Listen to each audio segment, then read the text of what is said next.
Uh, hey, I wanted to kind of go over my PB, and just kind of go over like decisions I made, maybe mistakes that I realize now, things I could have done better, things I think I did good on. I don't know, just kind of like a review.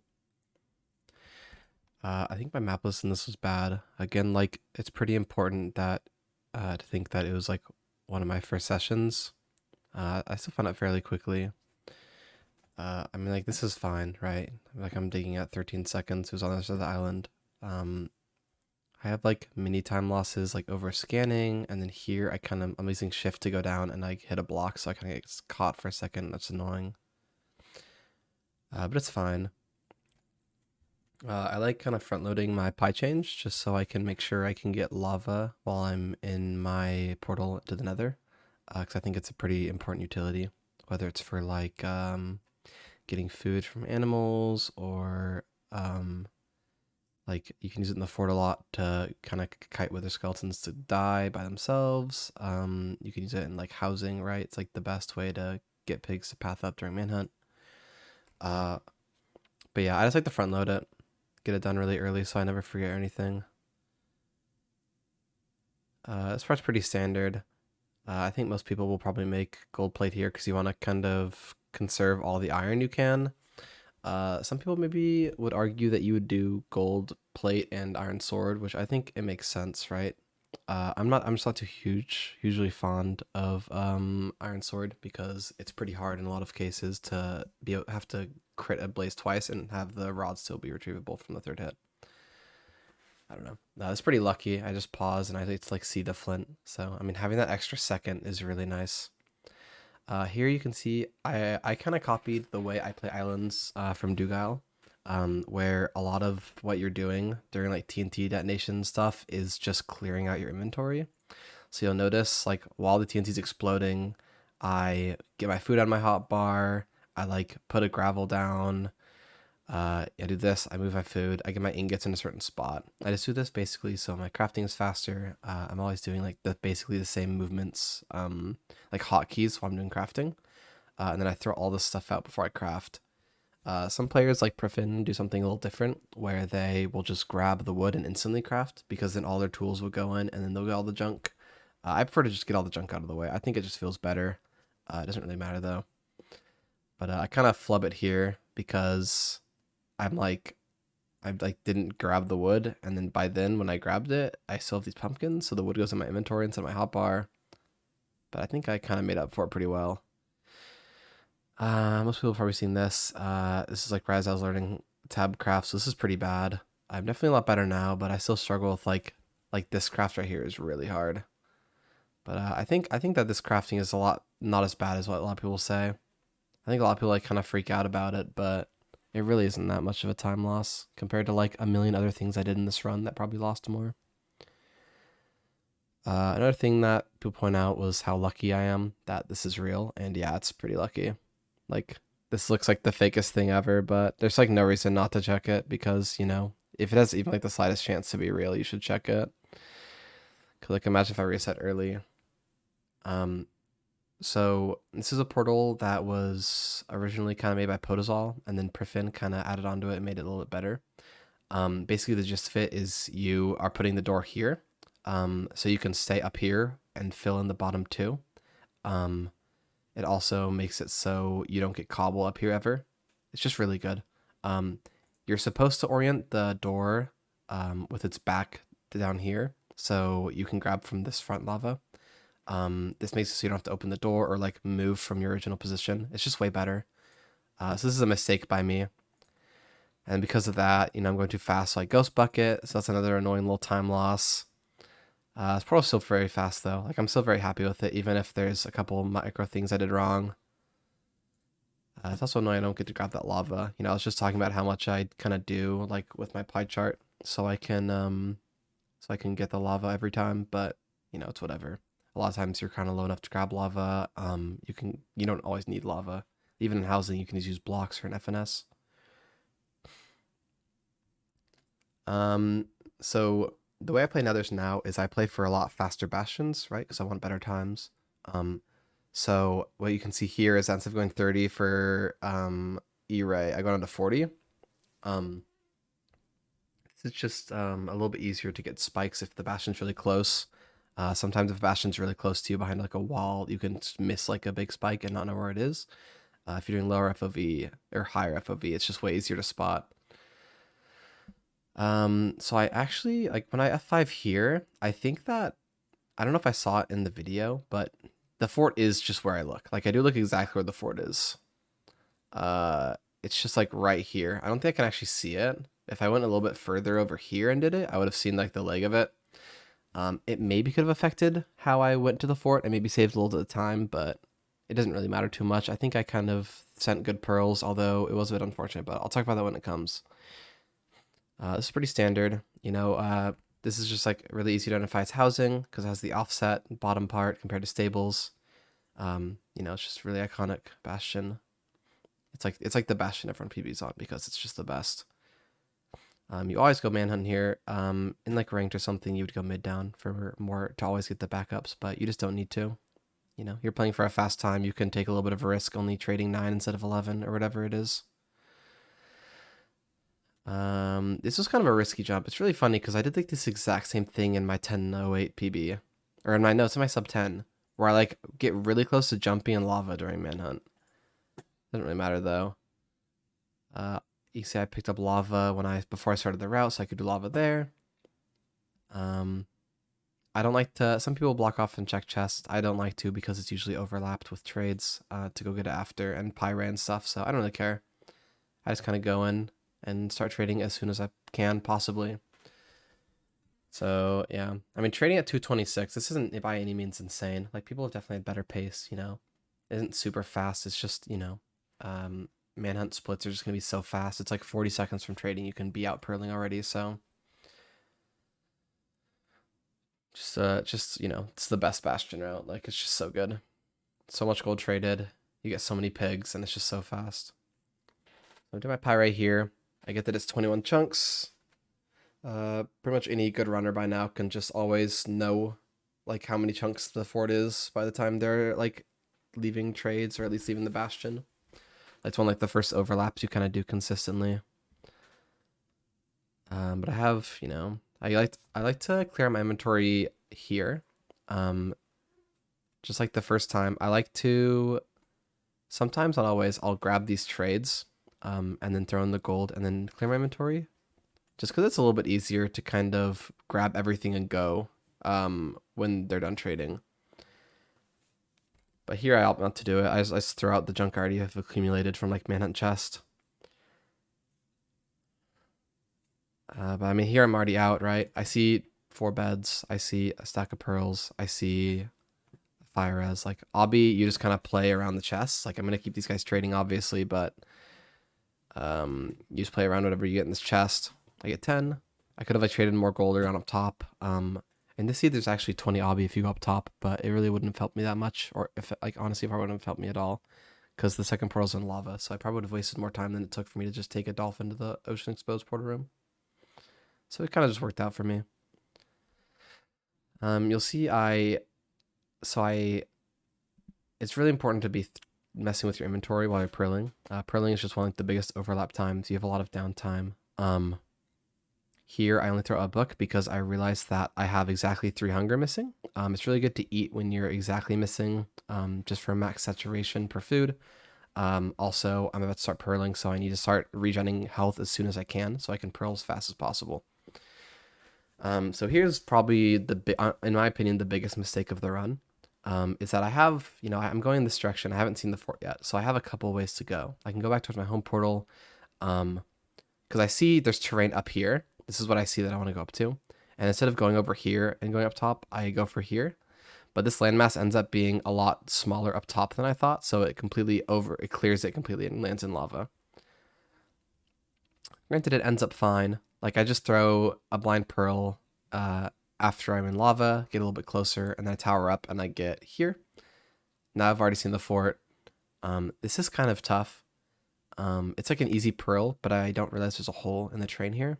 So if I was just a little bit unluckier through a different time, I could have gotten punished really hard here. Like this could have just almost killed the run or lost me like 20 plus seconds, as well as, not having as much food would have been pretty detrimental, maybe. So here, this is kind of a tough pearl, right? Because if I hit any of these bottom of the blocks, I'm going to fall take damage, and I'm not in the fort. It's just a time loss. I'm ideally wanting to hit the ceiling here and land in, but again, if I hit this ceiling, I'm going to fall through the little gap here. So I have to scoot to the right and kind of aim for the side, and it works out really well.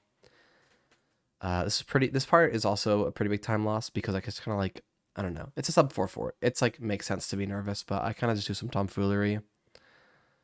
Like, instead of just mining this nether brick and going, I'm like, oh, soul sand's faster. I have a gold shovel. And I waste like 2 seconds grabbing it and mining 3 soul sand. That's a fine kill. This guy's a little bit scary because there's a pig inside, you know. I have to jump here so I don't left click the pig, hit him, and, you know, kill the run instantly. So I have to jump up to hold left click and then keep holding it. There, I just kind of use fire res because, like, I'm not gonna, like, it's gonna last the rest of the fort, so I don't think about it. I kind of just like to use them willy-nilly when I have, like, 4 in my inventory. This guy's really annoying. I sometimes wonder if I should have left him. Like, in this case, it didn't matter, but in some cases, like, you're gonna get such good spawns that, like, you can just kill another blaze when you would have had 6 or whatever to get your last rod. Because this is just, like, a really annoying time loss. I've already definitely lost like 10 seconds in this run. It definitely could have been sub 8, just if I played things better. This is like kind of the iconic moment of the run, is when my SSV fort is the average SSV fort, where you just get 3 million withers. It's really, really insane I survived this. I think the main reason I survive is because I take 2 separate sources of damage so close together that they're completely combined. So right here, I get hit by a skeleton. It propels me forward, and I get hit by the wither. But since I had just been shot by the skeleton, it actually doesn't. They don't both do damage. I only take basically the damage from the wither. So basically, how that works is you take however much damage the stronger sources. So I just took whatever the wither damage was, and now I'm withering. But luckily, I have enough time to eat, and I just barely survive with like 1 heart or half a heart or something. But actually, I heal up a decent amount. I think it's due to my pretty good armor I have. This was pretty sloppy. I just kind of got tunnel visioned on all these guys I hit off that I didn't think that maybe there could have been one behind me, but it like makes sense. This is my fault. I shouldn't have been sloppy because this could have also just been the run dead right here. I opted to just go back up again. It's kind of risky because this blaze could have come down and went towards me and just killed me or hit me off or something, but it kind of worked out. So something people might not have picked up on, I'll wait for this, is that when I go up here, I see a skeleton. And this is really scary to me because, you know, 1 skeleton or 2 skeleton shots and I'm dead. So I just killed this one blaze. I wanted to go for this one, but I see the skeleton. I say, okay, I'm just going to block it off so no blaze or wither can come. And I'm just going to play the spawner. So at this point, you know, I have like 4 blazes. I only have 1 rod. So I'm hoping I maybe get a few.